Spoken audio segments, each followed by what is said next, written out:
ಚಾಮರಾಜನಗರ ಜಿಲ್ಲೆಯ ಗುಂಡ್ಲುಪೇಟೆ ತಾಲೂಕಿನ ಶಿಂಡನಪುರ ಗ್ರಾಮಸ್ಥರು ತಮ್ಮ ಗೇಟ್ನಲ್ಲಿ ಹಾಗೂ ರೈತ ಸಂಘಟನೆಯವರು ಚಿಕ್ಕತುಪ್ಪೂರು ಬಳಿ ಟಿಪ್ಪರ್ ಸಂಚಾರ ಬಂದ್ ಮಾಡುವಂತೆ ಒತ್ತಾಯಿಸಿದರು.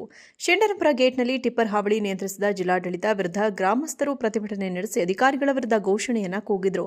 ಸ್ವಲ್ಪ ಹೊತ್ತಿನ ನಂತರ ಸ್ಥಳಕ್ಕೆ ಗಣಿ ಮತ್ತು ಭೂವಿಜ್ಞಾನ ಇಲಾಖೆ ಅಧಿಕಾರಿಗಳು, ಸಾರಿಗೆ ಮತ್ತು ಲೋಕೋಪಯೋಗಿ ಇಲಾಖೆ ಅಧಿಕಾರಿಗಳು ಭೇಟಿ ನೀಡಿ ಓವರ್ಲೋಡ್ ಟಿಪ್ಪರ್ ಹಾವಳಿ ತಡೆಗಟ್ಟಬೇಕು, ಘಟನೆಯಲ್ಲಿ ಗಂಭೀರ ಸ್ವರೂಪದ ಗಾಯಗೊಂಡ ವಿದ್ಯಾರ್ಥಿಗಳಿಗೆ ಸೂಕ್ತ ಪರಿಹಾರ ನೀಡಬೇಕು, ತಾಲೂಕಿನಲ್ಲಿ ನಿಯಮಬಾಹಿರವಾಗಿ ಓವರ್ಲೋಡ್ ಟಿಪ್ಪರ್ ಸಂಚಾರ ಹೆಚ್ಚಾಗ್ತಿದೆ, ಆದರೂ ಜಿಲ್ಲಾಡಳಿತ ಕಣ್ಮುಚ್ಚಿ ಕುಳಿತಿದ್ದರಿಂದ ಅಮಾಯಕರ ಬಲಿಯಾಗುತ್ತಿದ್ದಾರೆ. ಆದ್ದರಿಂದ ಕೂಡಲೇ ವಾಹನ ಸವಾರರ ವಿರುದ್ಧ ಕ್ರಮ ಕೈಗೊಳ್ಳಬೇಕು ಎಂದು ಪ್ರತಿಭಟನಾಕಾರರು ಒತ್ತಾಯ ಮಾಡಿದರು. ಗಂಟೆಗಟ್ಟಲೆ ಕಾದರೂ ಅಧಿಕಾರಿಗಳು ಆಗಮಿಸದ ಹಿನ್ನೆಲೆಯಲ್ಲಿ ರಸ್ತೆ ತಡೆ ನಡೆಸಲು ಮುಂದಾದರು. ಪ್ರತಿಭಟನಾಕಾರರು ಹಾಗೂ ಎಎಸ್ಪಿ ಶಶಿಧರ್ ನಡುವೆ ಮಾತಿನ ಚಕಮಕಿ ನಡೆಯಿತು. ನಂತರ ಸ್ಥಳಕ್ಕಾಗಮಿಸಿದ ಪ್ರಾದೇಶಿಕ ಸಾರಿಗೆ ಅಧಿಕಾರಿ ಗಾಯತ್ರಿ, ಲೋಕೋಪಯೋಗಿ ಇಲಾಖೆಯ ಎಇ ರವಿಕುಮಾರ್, ಗಣಿ ಇಲಾಖೆಯ ಗಣಿ ವಿಜ್ಞಾನಿ ಪುಷ್ಪಾ ಅವರನ್ನ ಗ್ರಾಮಸ್ಥರು ತೀವ್ರವಾಗಿ ತರಾಟೆಗೆ ತೆಗೆದುಕೊಂಡರು. ಎಲ್ಲ ಅಕ್ರಮ ಗಣಿಗಾರಿಕೆಗಳು ಹಾಗೂ ಟಿಪ್ಪರ್ ಹಾವಳಿ ಹೆಚ್ಚಾಗಲು ನೀವೇ ಕಾರಣರಾಗಿದ್ದೀರಿ. ಇನ್ನಾದರೂ ಟಿಪ್ಪರ್ ಹಾವಳಿ ತಡೆಗಟ್ಟದಿದ್ದರೆ ಬೃಹತ್ ಪ್ರತಿಭಟನೆ ನಡೆಸಬೇಕಾಗುತ್ತದೆ ಎಂದು ಎಚ್ಚರಿಕೆ ನೀಡಿದರು. ಇದೇ ಸಂದರ್ಭದಲ್ಲಿ ಚಿಕ್ಕತುಪ್ಪೂರು ಗೇಟ್ನಲ್ಲಿ ರೈತ ಸಂಘ ಹಾಗೂ ಹಸಿರು ಸೇನೆಯ ರಾಜ್ಯ ಉಪಾಧ್ಯಕ್ಷ ಡಾ ಗುರುಪ್ರಸಾದ್ ನೇತೃತ್ವದಲ್ಲಿ ಬೃಹತ್ ಪ್ರತಿಭಟನೆ ನಡೆಸಿದ ರೈತ ಸಂಘದ ಕಾರ್ಯಕರ್ತರು ಪ್ರಾದೇಶಿಕ ಸಾರಿಗೆ, ಗಣಿ ಮತ್ತು ಭೂವಿಜ್ಞಾನ ಇಲಾಖೆ ಹಾಗೂ ಪ್ರಾದೇಶಿಕ ಸಾರಿಗೆ ಇಲಾಖೆ ಅಧಿಕಾರಿಗಳ ಲೋಪದಿಂದ ತಾಲೂಕಿನಲ್ಲಿ ಪದೇ ಪದೇ ಟಿಪ್ಪರುಗಳಿಂದ ಜೀವಹಾನಿಯಾಗುತ್ತಿದೆ. ಇಲ್ಲಿಯವರೆಗೆ ಸುಮಾರು 22 ಅಪಘಾತಗಳು ಸಂಭವಿಸಿವೆ. ಅಧಿಕಾರಿಗಳು ತಮ್ಮ ಕರ್ತವ್ಯ ನಿರ್ವಹಿಸುವುದು ಬಿಟ್ಟು ಹಣ ವಸೂಲಿಗೆ ನಿಂತಿರುವುದರಿಂದ ಕೇರಳ ರಾಜ್ಯದ ನೋಂದಣಿಯಾಗಿರುವ ಟಿಪ್ಪರ್ಗಳಲ್ಲಿ ನಿಯಮಬಾಹಿರವಾಗಿ ಹಗಲಿರುಳು ಗಣಿಗಾರಿಕೆ ಹಾಗೂ ಕಲ್ಲು ಸಾಗಾಣಿಕೆ ನಡೆಯುತ್ತಿದೆ ಎಂದು ಆಕ್ರೋಶ ವ್ಯಕ್ತಪಡಿಸಿದರು. ಗುಂಡ್ಲುಪೇಟೆ ತಹಶೀಲ್ದಾರ್ ಎಂಎಸ್ ತನ್ಮಯ್, ಡಿವೈಎಸ್ಪಿ ಸ್ನೇಹರಾಜ್, ಪ್ರಾದೇಶಿಕ ಸಾರಿಗೆ ಅಧಿಕಾರಿ ಗಾಯತ್ರಿ, ಗಣಿ ಇಲಾಖೆಯ ಭೂವಿಜ್ಞಾನಿ ಪುಷ್ಪಾ, ಲೋಕೋಪಯೋಗಿ ಇಲಾಖೆಯ ಎಇ ರವಿಕುಮಾರ್ ಇದ್ದರು.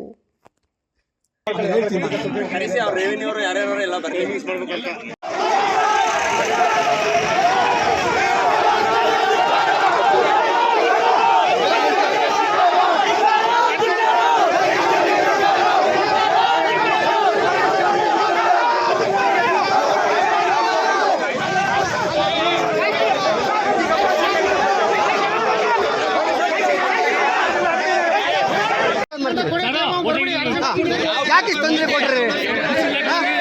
ನೀವು ಯಾಕೆ ಬಿಸಿಲು ಒಣಗಿರಿ? ಮಾಡೋದು ಮಾಡ್ತೀವಿ, ಹೋಗಿಲಿ, ಯಾರು ಬರಬೇಡಿ ಸರ್. ಟಿಪ್ಪರ್ನವ್ರು ಗಟ್ಟಿಯಾದ್ರೆ ಟಿಪ್ಪರ್ನ ಹೊಡಿತಾರೆ, ನಾವು ಗಟ್ಟಿಯಾರ ನಾವು ಹೊಡಿತೇವೆ. ಹೊಂಟಾಗಿದ್ದೀವಲ್ಲವೇ? ಅವ್ರು ತಾಕತ್ತಿದ್ರೆ ನಮ್ಗೆ ಹೊಡಿಲ್ಲ, ನಾವು ತಾಕತ್ತಿ ನಾವು ಹೊಡಿತೇವೆ. ಯಾರು ಬರಬೇಡಿ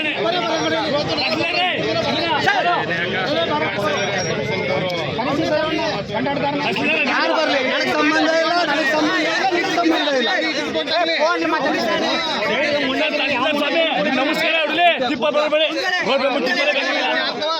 ಎಲ್ಲ ಕೂತ್ಕೊಳ್ಳಿ,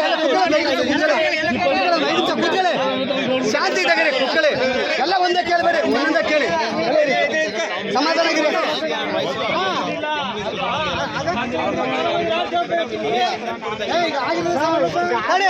ತಡಿ ಮಾತಾಡ್ತಾರೆ.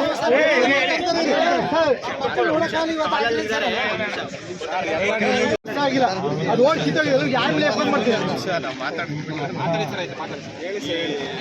ಹೊಸದಾಗಿ ಈಗ ರೀಸರ್ಫೇಸಿಂಗ್ ಮಾಡಿದ್ದಾರೆ. ನಾವು PWD ಮಾಡಿಲ್ಲ, CIRF ಅಲ್ಲಿ NH ಅವ್ರು ಮಾಡಿದ್ದಾರೆ. 2 ವರ್ಷ ಅವರೇ ಮೇಂಟೈನ್ ಮಾಡೋದಂತ. ಇಲ್ಲಿಂದ ಈಗ ಹೊಸದಾಗಿ ರೀಸರ್ಫೇಸಿಂಗ್ ಮಾಡಿದ್ರಲ್ಲ, ನಮ್ಮ ಗುಂಡ್ಲುಪೇಟೆ ಸ್ಕೂಲ್ ಇದೆಯಲ್ಲ, ಆ ಸ್ಕೂಲಿಂದ ಶಿಂಡನಪುರದವರೆಗೆ NH ಅವರು ಮಾಡಿರೋದು. NH ಅವರೇ ಮೇಂಟೈನ್ ಮಾಡ್ತಾರೆ.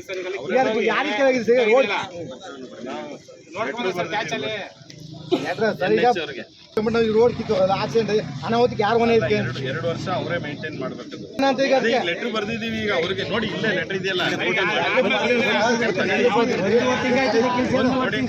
ನೀವು ಬರ್ದವ್ರು ಮಾಡಿಲ್ವಾ? ಏನು ಯಾರ ಮೇಲೆ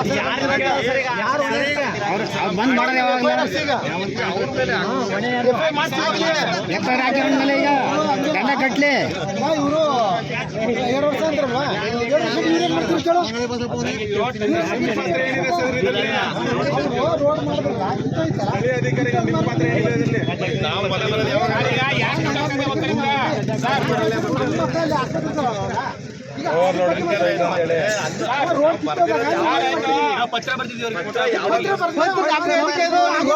ಘಟನೆ ನಡೆದಿದೆ. ನಿನ್ನೆ ಟಿಪ್ಪರ್ ಮತ್ತು ಶಾಲಾ ವಾಹನಕ್ಕೆ ಡಿಕ್ಕಿ ಆಗಿದೆ. ಇವತ್ತು ಒಂದು ನಾವು ಚರ್ಚೆನ ಮಾಡ್ಕೊಂಡಿದ್ದೀವಿ. ಏನಂತಂದರೆ ನಮ್ಮ ಮೇಲಾಧಿಕಾರಿಗಳ ಗಮನಕ್ಕೆ ತಂದು ಡಿ ಸಿ ಮತ್ತು ಎಸ್ ಪಿ ಸರ್ ಗಮನಕ್ಕೆ ತಂದು ಈ ಒಂದು ಏನು ಒಂದು 8:30 ಇಂದ 10 ಗಂಟೆವರೆಗೆ ಏನು ಮೂವ್ಮೆಂಟ್ಗಳಾಗ್ತದೆ, ಆವಾಗ ಶಾಲಾ ವೆಹಿಕಲ್ಗಳು ಮತ್ತು ಎಲ್ಲ ಆಫೀಸ್ಗೆ ಹೋಗುವಂಥವರೆಲ್ಲ ಭಾಳಷ್ಟು ಜನ ಇರ್ತಾರೆ. ಆ ಟೈಮಲ್ಲಿ ಏನಾದರೂ ರೆಸ್ಟ್ರಿಕ್ಷನ್ ಮಾಡ್ಬೋದಾ ಅಂತೇಳಿ ಒಂದು ಪೊಲೀಸ್ ಇಲಾಖೆಯಿಂದ ವರದಿನ ತಗೊಂಡು ಆ ವರದಿನ ಇಂಟರ್ ಡಿಪಾರ್ಟ್ಮೆಂಟ್ಸ್ಗಳ ಜೊತೆ ಚರ್ಚೆ ಮಾಡಿ ಅದನ್ನು ಆ ಒಂದು ಟೈಮಲ್ಲಿ ಏನಾದರೂ ರಿಸ್ಟ್ರಿಕ್ಷನ್ ಹಾಕ್ಬೋದು ಅನ್ನೋದ್ರ ಬಗ್ಗೆ ನಾವು ಜಿಲ್ಲಾಡಳಿತದ ಗಮನಕ್ಕೆ ತರ್ತೀವಿ. ಅದ್ರ ಜೊತೆಗೆ ಎಲ್ಲಿ ಒಂದು ಬ್ಲ್ಯಾಕ್ ಸ್ಪಾಟ್ಸ್ ಇದೆ, ಡೇಂಜರ್ ಸ್ಪಾಟ್ಸ್ ಇದೆ, ಅಲ್ಲಿ ಅಂಶ ಹಾಕುವಂಥ ವ್ಯವಸ್ಥೆನ NHI ಅವ್ರ ಜೊತೆ ಚರ್ಚೆ ಮಾಡಿ ಆದಷ್ಟು ಇದೆಲ್ಲ ನಾವು ಪೊಲೀಸ್ನವ್ರಿಗೆಲ್ಲ ಓವರಾಲ್ ಮಾಹಿತಿ ಬಂದಾಗ ಪೊಲೀಸ್ನವ್ರಿಗೂ ಮಾಹಿತಿ ಕೊಡ್ತೀವಿ, ಗಣಿ ಇಲಾಖೆಗೆ ಮಾಹಿತಿ ಕೊಡ್ತೀವಿ. ನಾವು ನಮ್ಮ ಕೆಲಸದ ಕಂದಾಯ ಇಲಾಖೆ ಕೆಲಸದೊಬ್ಬರಲ್ಲೇ ಇರ್ತೀವಿ. ಮಧ್ಯದಲ್ಲಿ ಏನಾದರೂ ನಮಗೆ ಕಂಡು ಬಂದರೆ ಅದನ್ನು ಸಂಬಂಧಪಟ್ಟ ಇಲಾಖೆಗೆ ತಿಳಿಸೋಂಥ ಕೆಲಸ ಖಂಡಿತವಾಗಿ ಮಾಡ್ತಾ ಇದ್ದೀವಿ. ಕಮ್ಯುನಿಕೇಷನ್ ಆಗಿದೆ. ಗಣಿ ಇಲಾಖೆಗೆ ನಾವು ಡೈರೆಕ್ಟಾಗಿ ಬೇರೆ ಕಡೆ ಎಲ್ಲ ಸ್ಪಾಟ್ ಇನ್ಸ್ಪೆಕ್ಷನ್ ಬಂದಾಗ ರ್ಯಾಂಡಮಾಗಿ ಚೆಕ್ ಮಾಡೋಕ್ಕೆ ಸಂದರ್ಭದಲ್ಲಿ ಗಣಿ ಇಲಾಖೆಗೆ ಡೈರೆಕ್ಟಾಗಿ ಕಾಲ್ ಮಾಡ್ತೀವಿ. ಸೊ ಕಾಲ್ ಮಾಡಿ ಏನು ಪರ್ಮಿಟ್ ಇದೆ ಅದನ್ನೆಲ್ಲ ರ್ಯಾಂಡಮಾಗಿ ಚೆಕ್ ಮಾಡ್ತೀವಿ. ಇನ್ಮೇಲೆ ಪೂರ್ತಿ ಒಂದು ಕಮಿಟಿ ಮಾಡಿ ಮುಂದೊಂದು ಏನು ಸ್ಟ್ರಿಕ್ಟಾಗಿ ಮಾಡ್ತೀವಿ. ಮಕ್ಕಳುಗಳಿಗೆ ಈಗ ಗಂಭೀರ